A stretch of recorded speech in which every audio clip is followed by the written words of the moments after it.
దేవునికి మహిమ కలుగునుగాక. మన ప్రభువును రక్షకుడును యేసుక్రీస్తు ప్రభుల వారి శ్రేష్టమైన నామంలో మరొకసారి ఈ వీడియోను వీక్షిస్తున్నటువంటి ప్రతి ఒక్క సహోదరి సహోదరులకు నా ప్రత్యేకమైనటువంటి వందనాలు తెలియచేస్తూ ఉన్నాను. దేవుని మహాకృపను బట్టి దేవాది దేవుడు గడిచినటువంటి కాలమంతా ఆయన రెక్కల చొట్టున భద్రపరిచి బలపరిచి ఆరోగ్యాయుష్కాలనిచ్చి మరొక దినాన్ని దేవుడు మనందరికీ దయచేసినటువంటి దేవునికి మహిమ చెల్లిస్తూ ఈ దినాన్ని రీతిగా కొద్ది నిమిషాలు దేవుని వాక్యాన్ని వినుటకు మనం మాట్లాడుకోవడానికి దేవుడు ఇచ్చినటువంటి శ్రేష్టమైన సమయం బట్టి దేవునికి మహిమ కలుగునుగాక. ఆమేన్. అందరూ బాగున్నారండి. మీరు చేస్తున్నటువంటి ప్రార్థనలు బట్టి దేవుని మహాకృపను బట్టి మేము క్షేమంగా ఉన్నాం. అలాగే మీరు మీ కుటుంబాలు క్షేమంగా ఉండాలని అనుదినము ప్రార్థన చేస్తూ ఉన్నాం. దేవుడి దినాన్ని ఒక వాక్యం ద్వారా మనం కొన్ని విషయాలు మనం జ్ఞాపకం చేసుకుందాం. దేవుని పరిశుద్ధ గ్రంథం నుండి 146వ సంకీర్తన 5వ వచనం 6-7 వచనాలు కనుక మనం చూస్తే చాలా శ్రేష్టమైనటువంటి మంచి మాటలు మనకు కనిపిస్తూ ఉంటాయి. అయితే క్లుప్తంగా సమయాన్ని బట్టి క్లుప్తంగా జ్ఞాపకం చేస్తాను. మీరందరూ కూడా వినండి, దేవుని మాటలు వినండి. దేవుడు ఎలాంటి గొప్ప దేవుడు, ఎలాంటి మంచి దేవుడు, ఎలాంటి మహాత్మ కార్యములు ఆయన చేస్తూ ఉన్నాడు మనకు తెలుస్తూ ఉన్నది. వినండి, అనేక మందికి వినిపించండి, అనేక మందికి పంపించండి. దేవుడి ఒక రాజ్యం కొరకు మనం అందరం కూడా అనేక మందిని సిద్ధపరుచుదాం. దేవుడు మిమ్మల్ని మీ కుటుంబాలను దీవించి ఆశీర్వదించి నిత్యముగా ఆయన ఆశీర్వాదం మీ అందరి మీద ఉంచునుగాక. వాక్యాన్ని చదివితే చూడండి, వాక్యాన్ని చదువుకుందాం. ఎవనికి యాకోబు దేవుడు సహాయకుడిగాను, ఎవడు తన దేవుడైన యెహోవా మీద ఆశ పెట్టుకునునో వాడు ధన్యుడు. ఎవనికి యాకోబు దేవుడు సహాయకుడగునో, ఎవడు తన దేవుడైనటువంటి యెహోవా మీద ఆశ పెట్టుకునునో వారు ధన్యులు అని రాస్తూ ఉన్నారు. ఇక్కడ కీర్తనకారుడు రాస్తూ చక్కగా వర్ణిస్తూ ఉన్నాడు, మంచిగా వర్ణిస్తూ ఉన్నాడు. దేవుని గురించినటువంటి రుచి తెలిసిన ఆయన, దేవుని గొప్పతనాన్ని తెలిసినటువంటి ఆయన, దేవుడు ఎలాంటి కార్యాలు చేస్తాడో తెలిసినటువంటి ఆయన, దేవుడు ఎంత మంచివాడు తెలిసినటువంటి ఆయన, దేవుడు ఎంత సర్వశక్తిమంతుడు తెలిసినటువంటి ఆయన, దేవుని దగ్గర సమృద్ధి కలిగినటువంటి ఆశీర్వాదాలు ఉన్నాయని తెలిసినటువంటి ఆయన రాస్తూ ఆయన ఏమంటున్నాడంటే, ఎవనికి యాకోబు దేవుడు సహాయకుడగునో, ఎవడు తన దేవుడైనటువంటి యెహోవా మీద ఆశ పెట్టుకున్నో వాడు ధన్యులు అనే మాటకి ఇంక అసలు వారి జీవితాల్లో ధన్యకరమైనటువంటి మేలులు అనేకములు పొందుకుంటారు. ప్రతి విషయంలో కూడా వారు గొప్ప ధన్యులుగా ఉంటారు. దానికి గల కారణం ఏమిటంటే, ఎవరైతే యెహోవా మీద ఆశ పెట్టుకుంటారో వారు ధన్యులు అంటండి.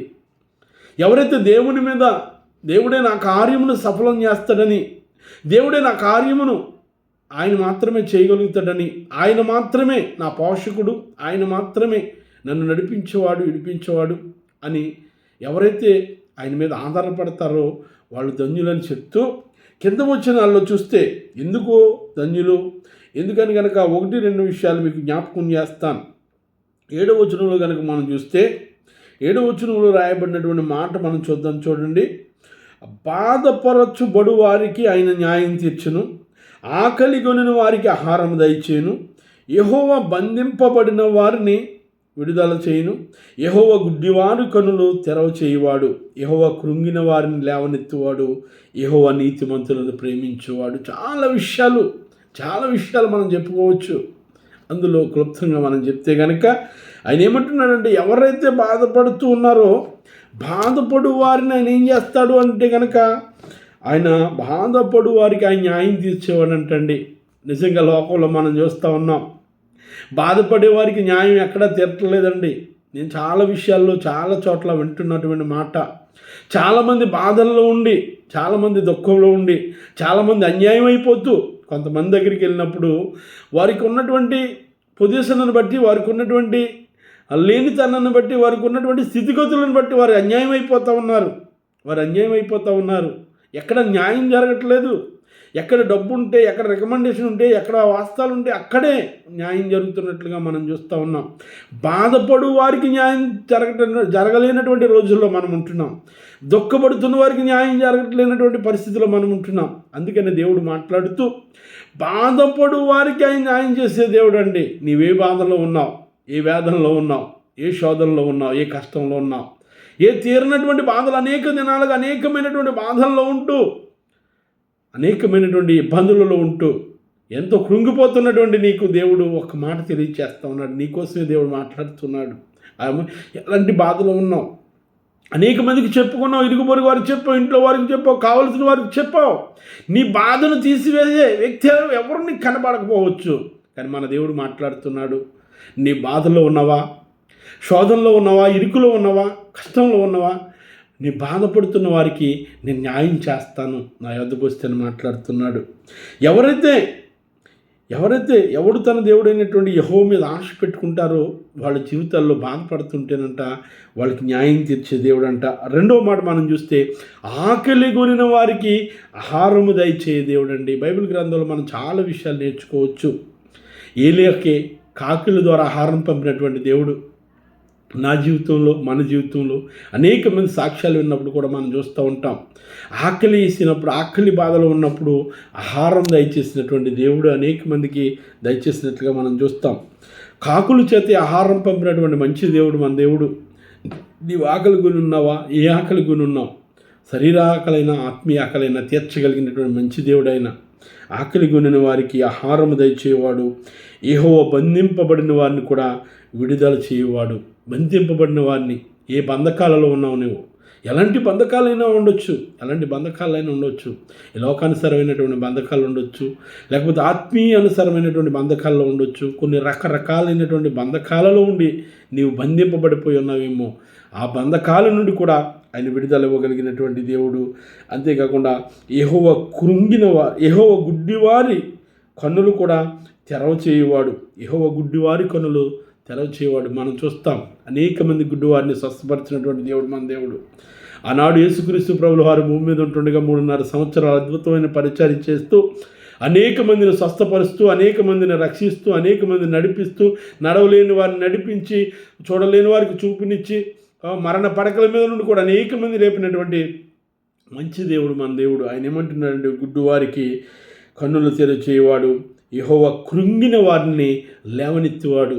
ఈ దినాల్లో మనం చూస్తూ ఉంటే మనం కృంగిపోయే మాటలు అనేక మంది మాట్లాడుతూ ఉన్నారు, కానీ కృంగిపోయిన వారిని లేవదీసే వ్యక్తులు ఎవరు మనకు కనిపించట్లేదండి. ఒకవేళ నీవు కృంగిపోతూ ఉన్నావేమో, నీకు సహాయం చేసేవారు ఎవరు లేకపోవచ్చు, కానీ దేవుడు ఏమంటున్నాడంటే నీవే స్థితిలో కృంగిపోయినా, ఎలాంటి పరిస్థితిలో ఉన్నా నీ స్థితిగతులను కూడా మార్చివేసే దేవుడు. నీ స్థితిగతులను మార్చివేసే దేవుడు. నీకు కృంగిపోతున్నటువంటి నీ స్థితిగతులను కూడా ఆయన మారుస్తాడు. ఎప్పుడు మారుస్తాడంటే మనం ఎలా ఉండాలంటే, ఎవనికి యాకోబు దేవుడు సహాయకుడగునో, ఎవడు తన దేవుడైన యెహోవా మీద ఆశ పెట్టుకున్న వారిని దేవుడు ఇలాంటి పరిస్థితుల నుండి, ఇలాంటివే కాదండి, చాలా పరిస్థితుల నుండి